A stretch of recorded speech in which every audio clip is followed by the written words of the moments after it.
The sunset over Rome was everything I had imagined when planning this dream vacation with Jessica, my girlfriend of 3 years. After saving every penny from my extra shifts at the architectural firm, we were finally here in Italy.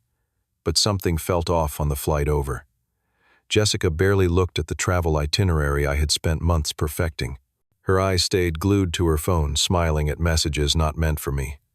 I had no idea those messages would destroy everything. Before I continue this nightmare, where are you watching from? Let me know in the comments and subscribe for more of my stories. I met Jessica at an art gallery opening 4 years ago. My college roommate was showcasing his photography, and I went to support him. Jessica stood by a black and white cityscape of Florence, captivated by the architecture.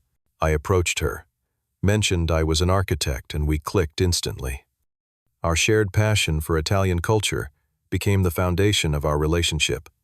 She worked as a marketing executive for a growing firm in Chicago, while I designed residential buildings at an architectural studio downtown. For 3 years, everything seemed perfect. We moved into an apartment together, after the first year adopted a cat named Leonardo, and built what I thought was a solid life together. We talked about marriage, kids, and growing old in a house I would design myself. Jessica was ambitious, funny, and seemed to love me completely. I spent a full year working overtime to afford our 2-week Italian vacation. Every Saturday, shift every late-night rendering client. Change is all worth it to see her face light up when we landed in Rome. I planned everything down to the minute. Rome for 4 days, Florence for 3, Milan for 2, and finally Venice for a magical conclusion. I even tucked away a small velvet box with a ring inside, thinking Venice might be the perfect place to propose. Looking back, there were warning signs. Jessica started staying later at work, texting constantly, and becoming irritated when I asked about her day. She changed her phone password, something she had never done before. When I mentioned Italy, her enthusiasm seemed forced, but I chalked it up to work stress and her recent promotion. I was so excited about our trip that I ignored the red flags waving right in front of me. The moment we landed in Rome, the disconnect became impossible to ignore. While I marveled at the ancient city coming into view through the airplane window, Jessica barely looked up from her phone. At baggage claim, she stepped away for a mysterious phone call. By the time our taxi pulled up to our quaint hotel near the Spanish Steps, I felt like I was traveling with a stranger. Our hotel room had a small balcony overlooking a cobblestone street. I had specifically requested this room for its romantic ambiance. Jessica tossed her bag on the bed and immediately said she needed to freshen up. She spent 45 minutes in the bathroom, and I could hear her whispering. When I asked who she was talking to, she said she was leaving a voice memo for her assistant about an urgent work matter. That first day, we toured the Colosseum and Roman Forum. I was awestruck by the ancient structures I had studied for years in textbooks. As an architect, standing inside the Colosseum was a professional dream come true. I wanted to share this moment with Jessica, but she kept checking her phone and seemed distracted. At one point, she disappeared for over an hour, claiming she needed to make a work call. When she returned, her lipstick looked freshly applied. I had reserved a table at a rooftop restaurant overlooking the city for our first night. The setting was perfect. String lights, the scent of fresh basil and tomatoes, and the twinkling cityscape of Rome below us. I arrived on time, ordered a bottle of wine, and waited. 30 minutes passed before Jessica appeared, apologizing vaguely about getting lost. Her hair was slightly disheveled, and she smelled like unfamiliar cologne. I finally confronted her. I asked directly if something was wrong, if there was anything she wanted to tell me. Her reaction caught me off guard. Instead of reassurance, she became defensive, accusing me of being controlling and suspicious. She claimed I was ruining our vacation with my paranoia. We barely spoke as we ate our pasta, the romantic evening I had planned now tainted with tension. That night, we slept on opposite sides of the bed, an invisible wall between us. Over the next 2 days, things deteriorated further. Jessica kept disappearing for hours, claiming she was shopping or needed alone time. I tried to salvage our time in Rome, showing her the Trevi Fountain, the Vatican, and all the places we had talked about visiting together. But she remained distant, her mind clearly elsewhere. 3 days later, we boarded a train to Florence. We sat across from each other in silence, the stunning Italian countryside passing by, unappreciated. I had booked tickets for the Uffizi Gallery, knowing Jessica loved Botticelli. I thought maybe art would reconnect us, remind her of the day we met. After checking into our Florence hotel, Jessica suggested we talk at a cafe near the Ponte Vecchio. I felt a surge of hope. Maybe she wanted to apologize, to acknowledge something was wrong so we could fix it. I should have known better. We sat at a small table, the iconic bridge visible in the distance. Before I could speak, Jessica reached for my hand. Her expression was practiced, almost rehearsed. "I need space, Marcus. I think we should take a break," she said, her voice unnervingly calm. "This trip has made me realize I need to find myself. We move too fast, and I am not sure who I am anymore." The words hit me like a physical blow. A break. In the middle of our Italian vacation, after 3 years together, I asked her what that meant exactly, struggling to keep my voice steady as other cafe patrons sipped their espressos around us. "Just some time apart," to think, she explained, avoiding eye contact. "I already booked another hotel. We can meet up again before heading home if that feels right." When I asked where she planned to stay, she mentioned an old friend from college who lived in Milan. She claimed they had reconnected recently, and her friend had invited her to stay. I would find out later how much truth that statement contained, and how much was carefully crafted deception. Jessica left the cafe with most of her luggage, promising to call me soon. She kissed my cheek before walking away, a gesture that felt like a final goodbye rather than a temporary separation. I watched her disappear into the crowded streets of Florence, my dream vacation shattered into pieces around me. The next morning I woke up alone in our Florence hotel room. My eyes were swollen from a night of stunned disbelief and eventual tears. I checked my phone immediately. No messages from Jessica. I sent her a text asking if she was okay, then another asking if we could talk. No response. I called twice straight to voicemail. I forced myself to get out of bed. I had traveled halfway across the world to see Florence, and despite my shattered heart, I was going to see it.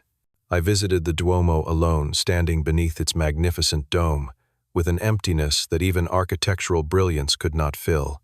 Couples walked hand in hand around me, taking selfies and sharing intimate moments. I had planned to do the same with Jessica. While sitting alone on the steps of the Piazza della Signoria picking at a panini, I had no appetite for a group of Americans overheard my phone conversation with my best friend back home. I was explaining what had happened, my voice breaking occasionally despite my best efforts. "You too, huh?" said a guy about my age sitting down beside me uninvited. His name was Tyler, traveling with his sister Allison and 2 of their friends. They were from Seattle on a post-graduation trip through Europe. When they heard my story, they insisted I join them for dinner. I am still grateful for that random act of kindness from strangers. For a few hours with good food and conversation, I almost forgot the gaping hole in my chest. That night, Jessica finally texted, "Can we meet tomorrow? We need to talk more." I stared at those words, pathetically relieved that she wanted to see me. I responded immediately, suggesting lunch at a trattoria near my hotel. I spent hours rehearsing what I would say, how I would fight for our relationship, ask what I had done wrong, and how I could fix it.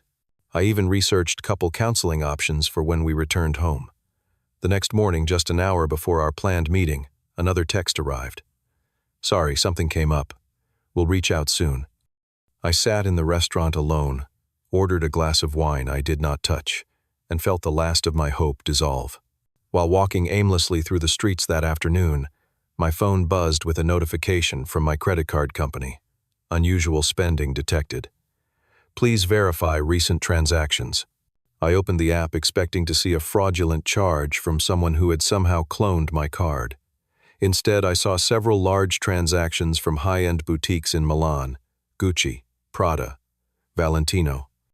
Then a charge for over $2,000 at the Four Seasons Hotel Milan.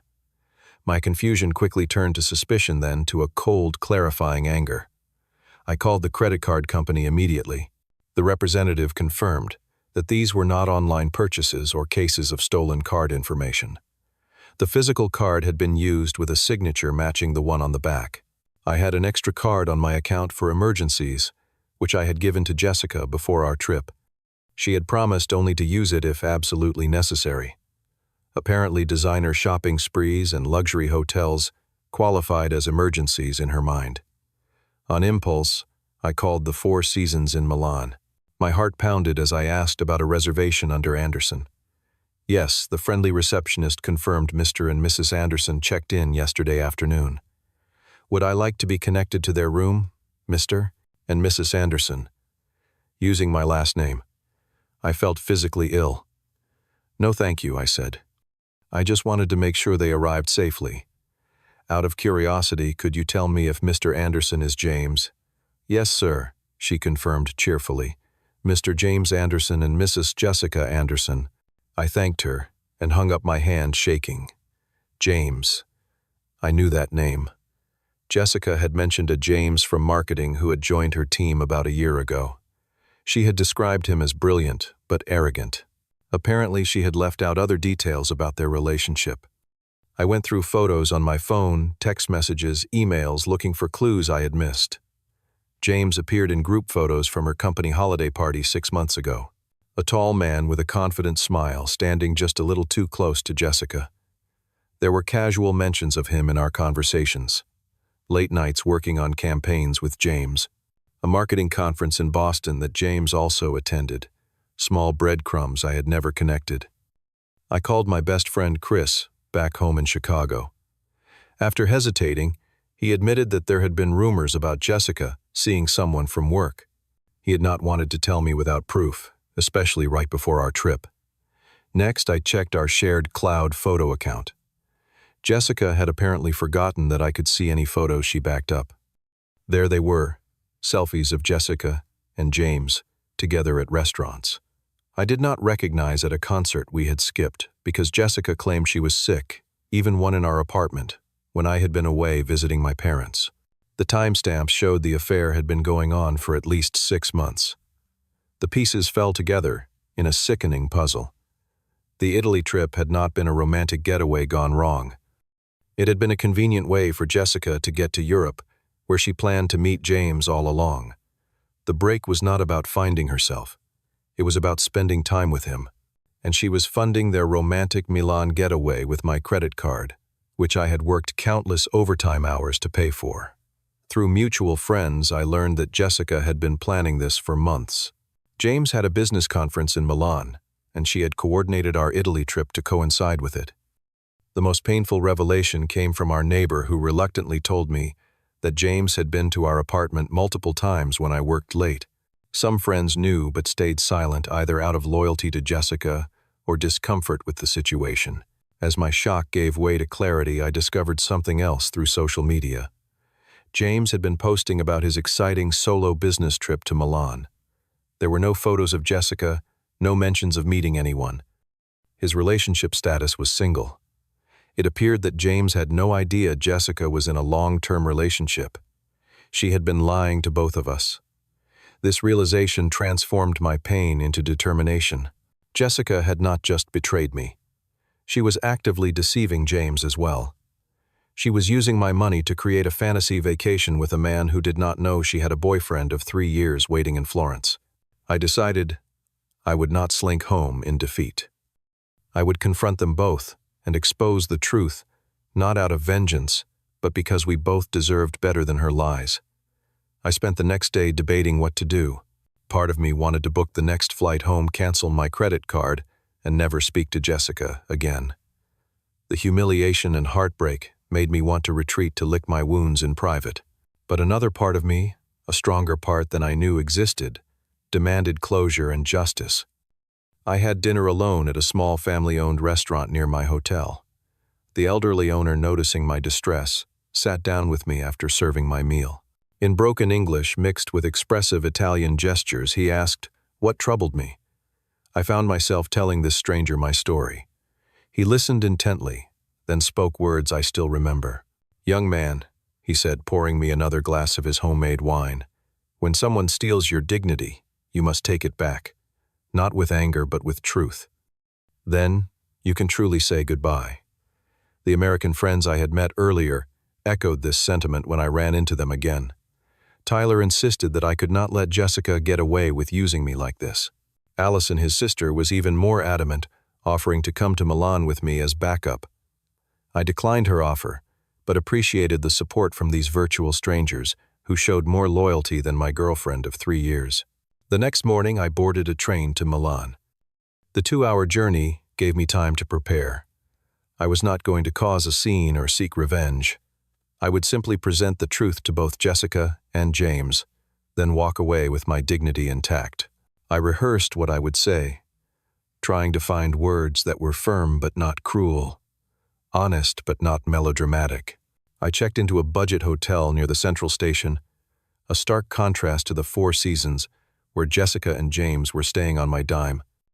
I opened my credit card app, which showed a recent charge at an upscale restaurant near the Duomo. The charge had gone through before the card company flagged the unusual spending. I wrote down the restaurant name and took a taxi there, my heart pounding so hard I could feel it in my throat. The restaurant was elegant with white tablecloths and crystal glasses catching the light from ornate chandeliers. I spotted them immediately. Jessica was wearing a new dress I did not recognize, probably purchased that day with my card. James was leaning toward her, their hands entwined on the table. They looked like any other couple in love enjoying a romantic dinner in Italy. The sight made me physically nauseous. I approached their table slowly, giving myself one last chance to turn back. Jessica saw me first. Her face went from confusion to shock to fear in seconds. James noticed her expression change and turned to see what had caused it. Jessica whispered, her voice barely audible. "What are you doing here?" I remained standing calmer than I expected to be. "Hello, Jessica. I thought I should stop by since I am paying for this dinner, and your hotel, and those shopping bags by your chair." James looked between us, confusion evident on his face. "Jessica, who is this?" I smiled slightly. "I am Marcus Anderson, Jessica's boyfriend of 3 years. We live together in Chicago. We came to Italy together last week before she said she needed a break to find herself. Apparently, she found you instead." The color drained from James's face. He turned to Jessica. "Boyfriend, you told me you were single. You said your ex was obsessive, and you had not dated in months." Jessica attempted damage control, her voice taking on a manipulative tone I recognized from our final days together. "This is exactly why I needed a break, Marcus. You are so controlling. James and I are just friends catching up. He is an old college friend I ran into." I raised an eyebrow. "That is interesting, because you told me James was from work, that you met him last year when he joined your marketing team. One of those stories must be a lie. Maybe both." James pushed his chair back slightly. "You told me you were staying with friends in Florence before meeting me here. You never mentioned a boyfriend." Jessica's eyes darted between us, calculating her next move. "You are both overreacting. Marcus and I were practically broken up already, and James, we never defined our relationship." I reached for my phone and opened my credit card app. I turned the screen toward them. "I just wanted you both to know that I have been funding this romantic getaway.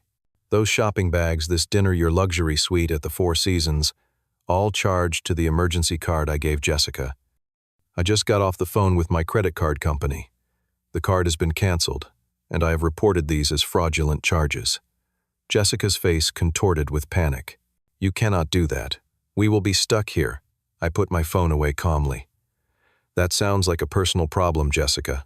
Maybe one of your many boyfriends can help you solve it." I turned to leave, then paused and looked back at James, who appeared shell-shocked. For what it is worth, I do not think she was honest with either of us. "You might want to check your own credit cards." As I walked away, I could hear Jessica calling after me, her voice pitched with desperation. I did not look back. For the first time since arriving in Italy, I felt a weight lift from my shoulders. The truth was out, and with it went my responsibility for Jessica's lies and manipulations. Back at my hotel, I blocked Jessica's number and social media accounts. It did not take long for the messages to come through other channels. First, a series of increasingly frantic emails, shifting from anger to pleading. Then mutual friends messaging me saying Jessica was trying to reach me. James sent a single message through social media. I had no idea she was with someone. I am sorry this happened to you. We were misled by the same person. I am done with her too.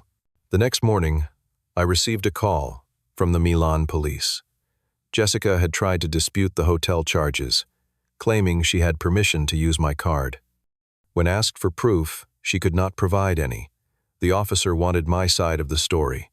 I explained everything calmly and provided evidence that I had canceled the card and reported the charges as fraudulent. They informed me that without my support, Jessica could potentially face fraud charges. Hours later, Jessica called from an unknown number, her voice tearful and panicked. She begged me to tell the credit card company and hotel that I had authorized the charges. When I refused, she revealed she had called her parents for emergency funds but needed more time to sort things out. For the first time, I heard genuine regret in her voice, not for hurting me, but for the consequences she now faced. I told her to never contact me again and hung up. I had given her 3 years of love, trust, and support. I had worked overtime for a year to fund this trip. In return, she had lied, cheated, and stolen from me. I owed her nothing more. After the confrontation, I faced a decision: go home early with my tail between my legs or reclaim what remained of my Italian vacation. The elderly restaurant owner's words echoed in my mind: when someone steals your dignity, you must take it back. I chose to stay. I revised my itinerary, eliminating the places Jessica had chosen and adding ones she had vetoed. I visited the archaeological museum she had called boring and found myself fascinated by Etruscan artifacts. I took day trips to small towns like Lucca and Siena, places too quaint for Jessica's taste. Without her constant need for luxury shopping and fancy restaurants, I discovered that my budget stretched further than expected. In each new place, I met fellow travelers. Unlike the superficial socializing Jessica preferred, I had genuine conversations with people from around the world. An Australian couple shared their table with me at a crowded cafe in Siena. A Brazilian photographer taught me how to capture architectural details with my phone camera. A retired American professor walked with me through Lucca, sharing historical insights that no guidebook contained. I rediscovered my passion for architecture, spending hours sketching the buildings that had inspired me to enter the profession. The Duomo in Florence, the medieval towers of San Gimignano, the perfect proportions of Renaissance palazzos. I filled a notebook with drawings and observations, ideas I could incorporate into my own designs back home. One afternoon in a small hilltop town, I met Sofia, an Italian architecture student, leading walking tours to pay for her studies. We connected over our shared passion, and she showed me hidden architectural gems tourists rarely saw. We spent a day together conversing in a mixture of my broken Italian and her excellent English. When she invited me to join her and friends for dinner, I accepted without hesitation. For the first time since Jessica's betrayal, I felt a genuine connection with someone, not romantic but human and authentic. We exchanged contact information before parting, professional colleagues who might collaborate someday. As my revised Italian journey continued, I began documenting everything through photography, another interest Jessica had dismissed as a waste of time.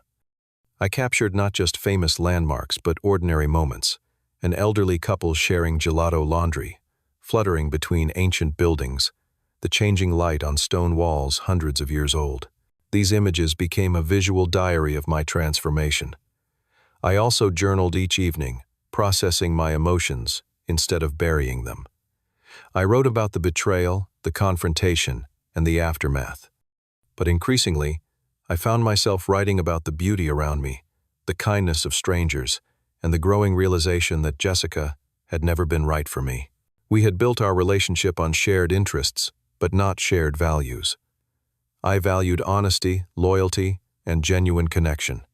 She valued appearance, status, and immediate gratification. When I finally boarded my flight back to Chicago, I was not the same person who had arrived in Italy 3 weeks earlier. I had come seeking a romantic adventure with the woman I thought I would marry. I was returning alone but stronger, with a clearer understanding of what I wanted from life and relationships. The aftermath back home was predictably messy. Jessica had returned a week before me, having borrowed money from her parents to pay for her flight. She had moved most of her things out of our apartment, but left behind anything too difficult to transport, expecting me to deal with it. I packed her remaining belongings and arranged for her friend to pick them up. When Jessica tried to claim the furniture we had purchased together, I stood firm, providing receipts, showing I had paid for most of it. My credit card company completed their investigation and refunded the fraudulent charges. Jessica's parents contacted me, embarrassed by their daughter's actions and offering to repay any expenses. I declined, telling them the matter was resolved. From mutual friends, I learned that James had ended things permanently after discovering the extent of Jessica's deception. She had apparently tried to blame everything on me, painting herself as the victim, but he had seen enough to know better. The most surprising outcome came from the photographs I had taken throughout Italy. I shared some architectural images on professional social media, and they caught the attention of a senior partner at a prestigious firm specializing in Italian-inspired designs. He invited me for an interview, impressed by both my technical knowledge and artistic eye. 2 months after returning from Italy, I accepted a position that advanced my career beyond what my previous job could have offered. Healing took time. I sought therapy to process the betrayal and examine the red flags I had ignored. I reconnected with friends who had fallen by the wayside during my relationship with Jessica. I rediscovered hobbies she had subtly discouraged, like recreational soccer and photography. I renovated our apartment, removing every trace of her and creating a space that reflected only my tastes and preferences. Dating again did not appeal to me for many months. When I finally accepted a coffee invitation from a bookstore owner I had chatted with several times, I approached the relationship with new awareness and healthier boundaries. I was more attentive to character than chemistry, to actions rather than words. 6 months after Italy, Jessica made one final attempt at contact. She appeared at my workplace, looking much like the woman I had fallen in love with years earlier. She spoke of regrets and changes of therapy and realizations. She asked for another chance, promising things would be different. As I looked at her, I felt an unexpected emotion: gratitude. Had we stayed together, I might never have discovered her true nature until we were married with children, mortgage, and intertwined lives. The pain she caused had freed me from a relationship built on illusions. I declined her offer politely but firmly, and walked away truly free of her hold on me. A year after the disastrous trip, I booked a return journey to Italy, this time with 2 architect friends who shared my passion for historical preservation.